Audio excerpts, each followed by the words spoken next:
radio TV phono nut, and we have a Philco-Ford portable stereo solid state record player from the late 60s. This looks like one of their better models.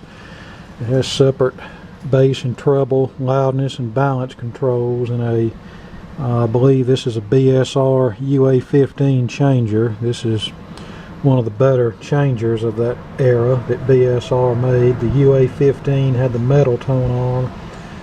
The UA25 had the smaller platter and the plastic tone arm. Now this will play, but it's very sluggish and wow and fluttery, and the controls are a bit scratchy, so we're going to get it apart and do some basic service on this. We're not gonna go all out on this today. So let's see what happens. Nothing.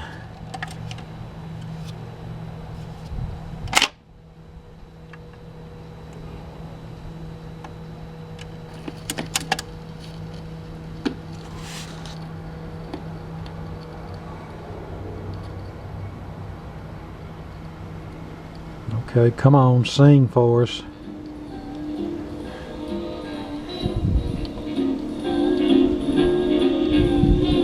Yeah, you can hear the wow and flutter there. I've got you under my skin. Thing gets pretty loud.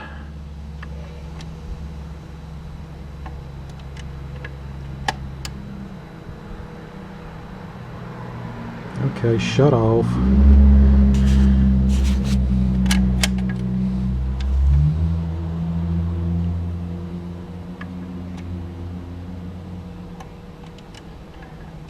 There we go. Alright, let's try 45. It seems to do better on 45.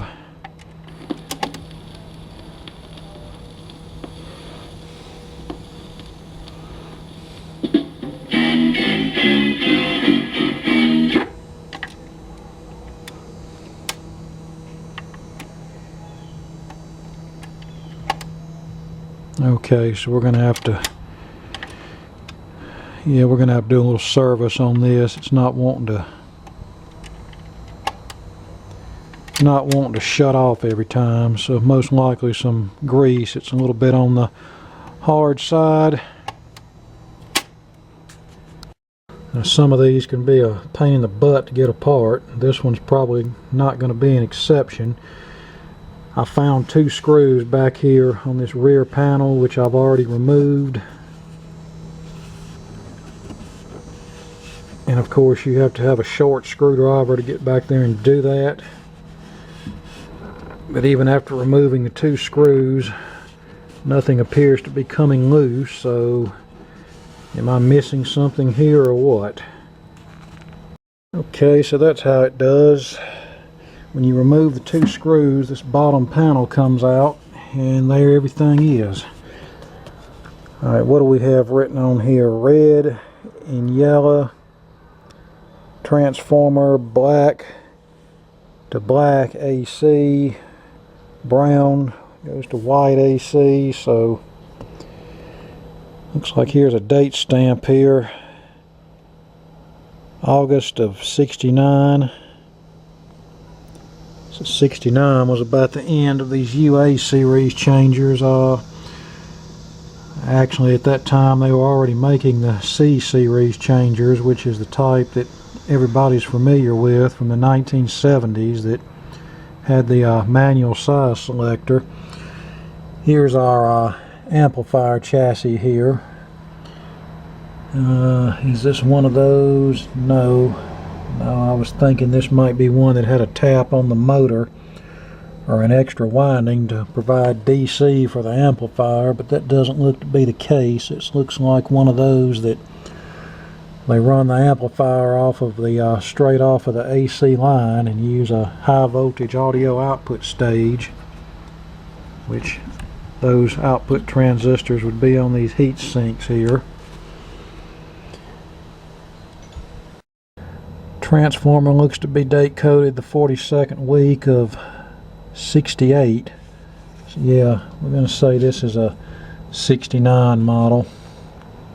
Yeah, on that note, since this has a power transformer, how did I overlook that whenever I pull this apart? But since this has a power transformer, this does not operate from the high voltage AC power line. It has a step down transformer here, and this filter capacitor, which is a Philco branded cap, 1000 microfarad, 35 volts, and it's date coded the 43rd week of 67. So yeah, they used a hodgepodge of different parts in this thing.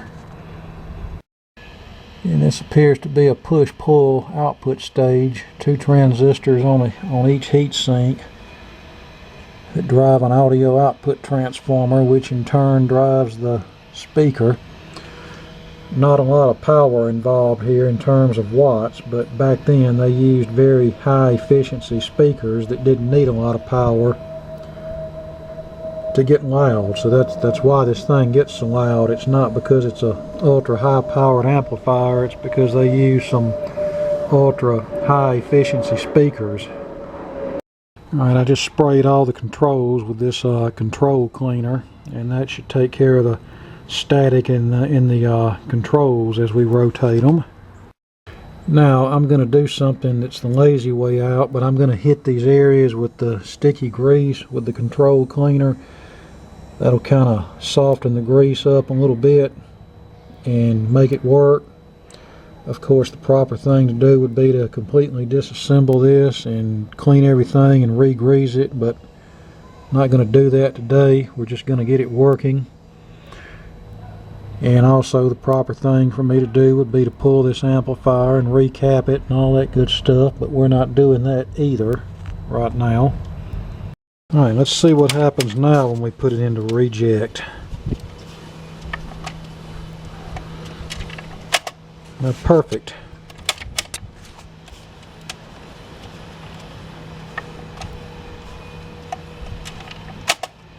Okay, so it looks like we've solved that problem. Now let's remove the turntable platter, and we see the clip is already halfway off here.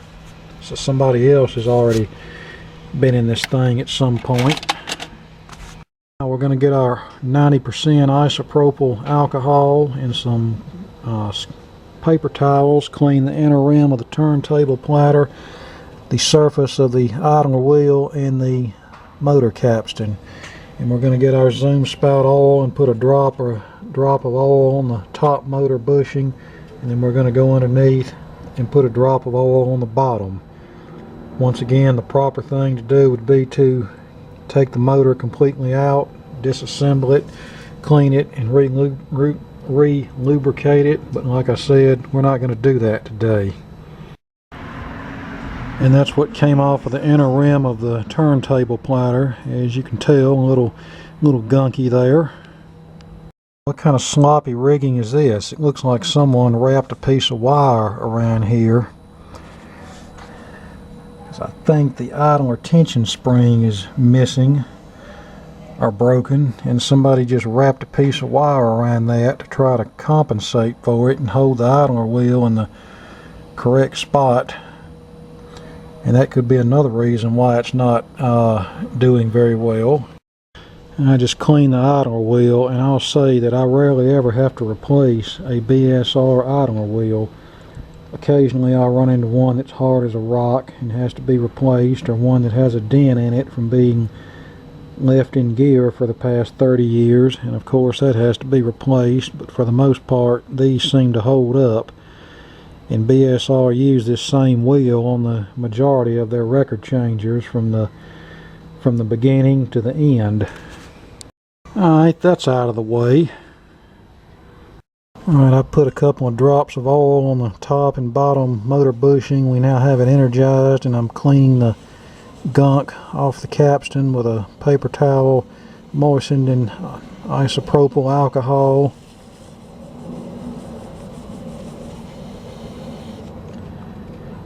And you see we got a little bit off of there, but the main bit was on the turntable platter rim. Alright, wheels back in place. We put a drop of oil on the idler wheel shaft. And I'll also put a drop of oil on this area right here. just to make it run a little smoother.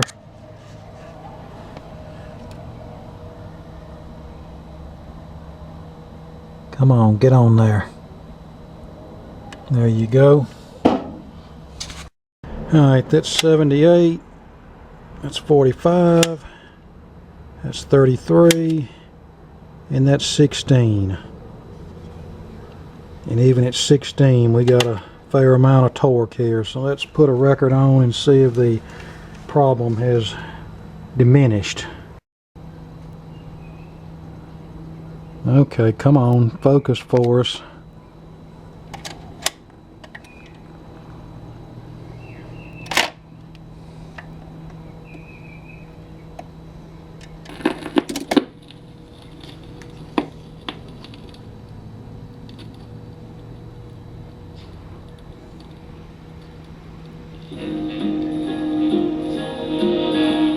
That sounds better, doesn't it?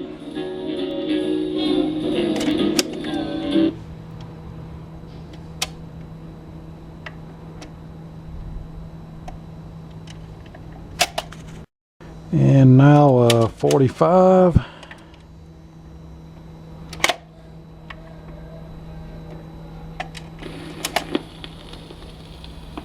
And this record's trashed, by the way.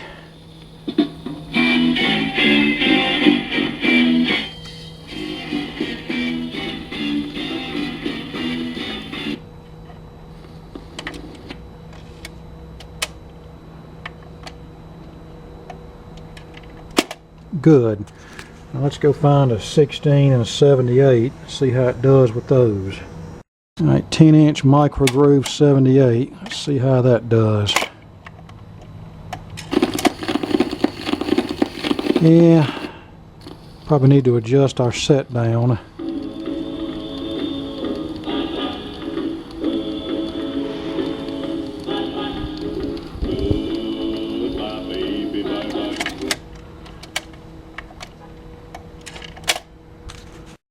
And there's our set down screw right there. And as far as the cartridge, this uses one of the better static ceramic cartridges, and I'm gonna order a new needle for it before I play anything serious on this, because I do not know the condition of this needle. Alright, I turned it in clockwise. I don't remember whether it's clockwise or counterclockwise, but we'll see. Well, it must have been clockwise.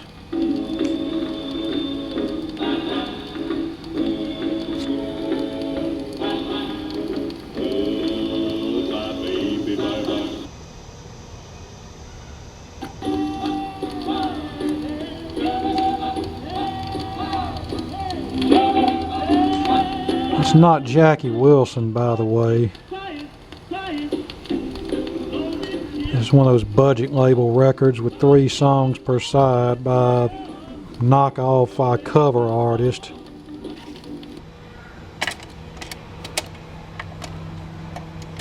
Alright, now let's try 16.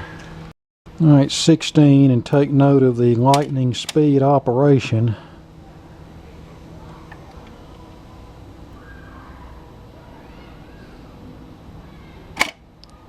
But it's doing it.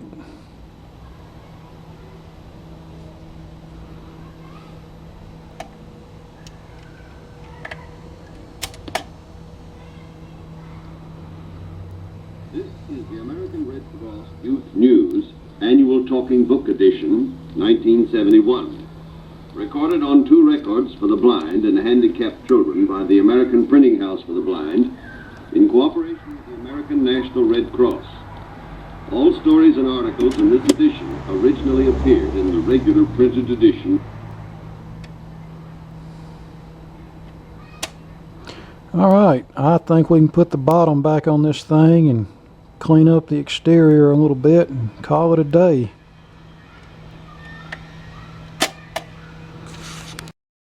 Looks like this uses an static 133 cartridge, which was a fairly popular ceramic cartridge in the 60s. It was used in some of the better models, including Magnavox.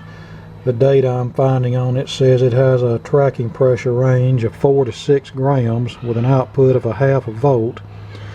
So we're going to check the tracking pressure and just see what it is. It's probably going to be more than 6 grams. It usually is with these old ones, but we'll see. Okay, 6.6 grams, so that's pretty close. It's close enough that we're going to leave it alone. And no, this will not destroy records after one play like so many audio files will have you to believe.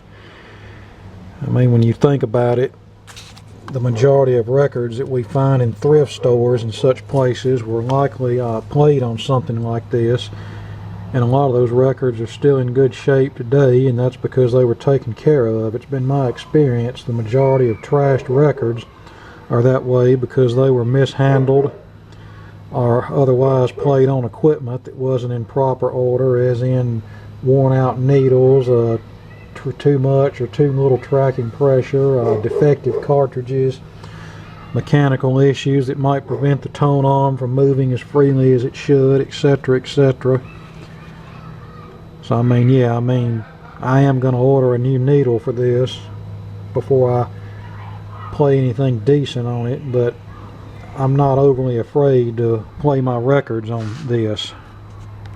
And here's a Jimi Hendrix album that's pretty much shot, don't even have a cover for it.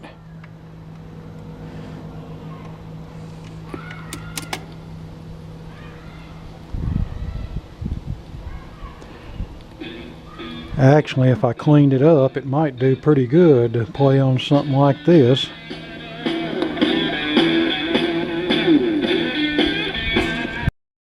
But this is not likely something that I'm gonna want to sell. How redneck is that? Gonna want to sell? But anyway, this is not likely something that I'm gonna get rid of anytime soon. But if I was to get rid of it, I wouldn't take less than $75 for it, even though all I did was basic service to it. Had I done a full service on it, that would have been about a day's worth of work, if not more, depending on how big a hurry I got in. And then we'd be up to like $200 or $250, and I know nobody where I am would be willing to give me that for this. Heck, I probably couldn't even get $75 for this like it is, not around here. But the reason I wouldn't take any less is because around here these types of record players rarely show up, and when they do show up, they're generally trashed, and the people that have them think they're worth a king's ransom because they're old. And so what I'm trying to say is, if somebody around here wanted a record player like this that worked, and if they didn't buy mine, they would have to get online and buy one, and I can promise you it would cost them a lot more than 75 bucks. So if this one isn't worth $75, then it could just sit here, assuming I wanted to sell it in the first place. Another problem with selling something around here, too many people have the Walmart mentality.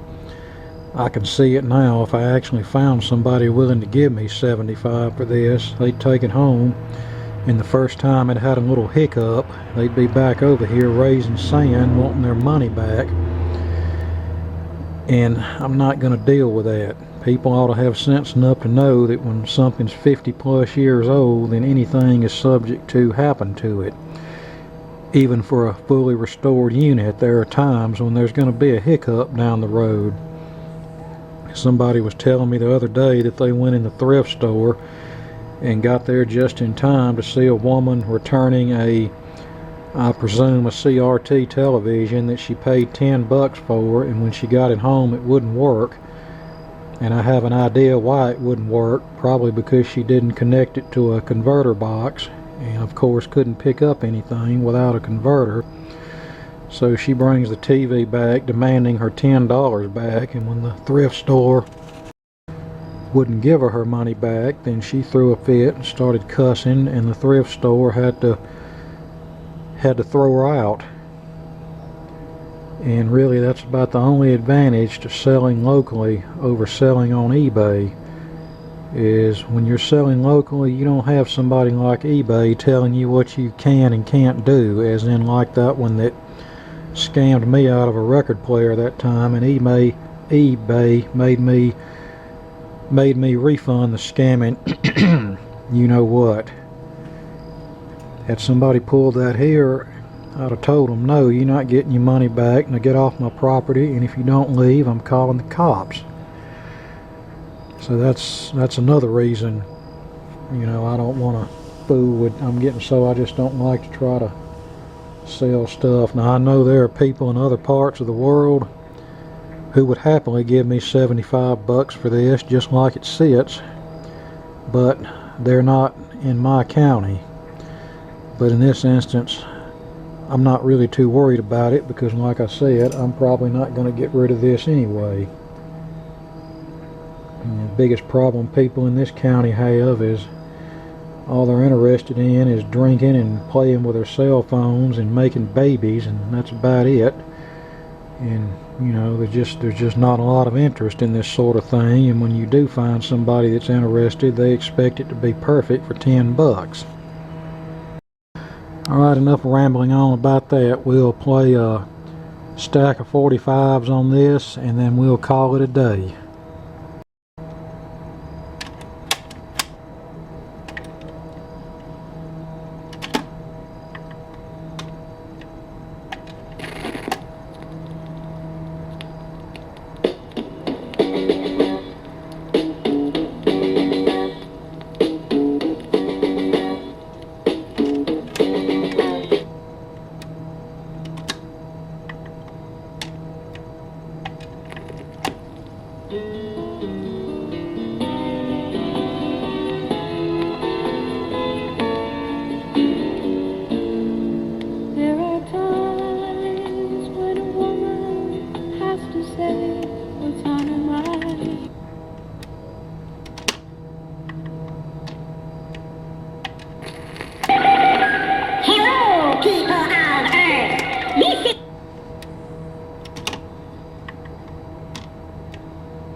Born in Kaufman County, Texas. That was in 11th of September, 1886.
I've got you under.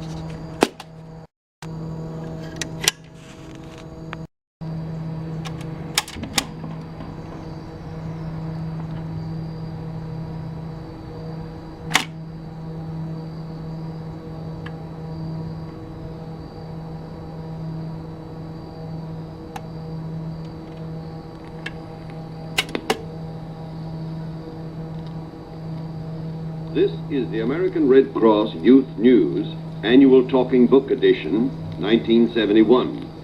Recorded on 2 records for the blind and handicapped children by the American Printing House for the Blind, in cooperation with the American National Red Cross, headed by the American Red Cross. All authors have given permission to the American...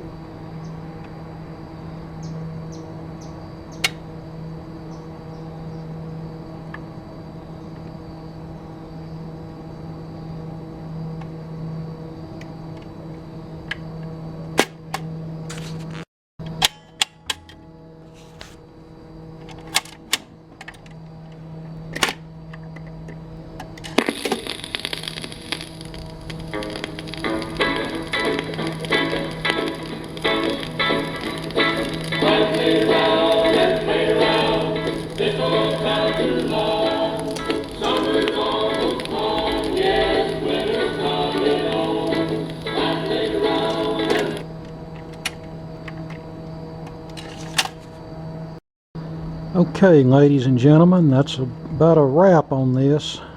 Getting about dark 30 out here, and so we got through just in time. So yep, this only took minor repair. Took all of about 15 minutes to get this thing straightened out from start to finish.